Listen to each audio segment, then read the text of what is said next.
How to fix the last backup could not be completed in iOS. Hey guys, welcome back to this YouTube channel. Today I will show you that how can you fix the problem like the last backup could not be completed on your iOS. So let's get started. On this process, at first you'll have to turn off and turn on the Wi-Fi from your iPhone. So for that you'll have to open the settings. And now from the settings section you'll have to go the option Wi-Fi.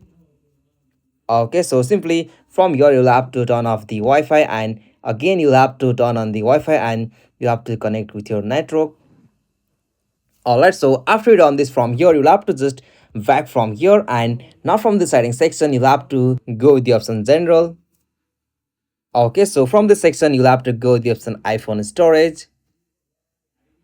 Okay, so from the iPhone storage section, you have to delete the unused app from here. So simply you have to select the unused app from here, and after you open the app, you'll have to go to the option delete app. So you have to delete all of the unused app from here. So after you done this from here, you'll have to just sign out and sign in your Apple ID from your iPhone. So for that, you'll have to swipe up at the top. So from here, you'll have to tap on your Apple ID.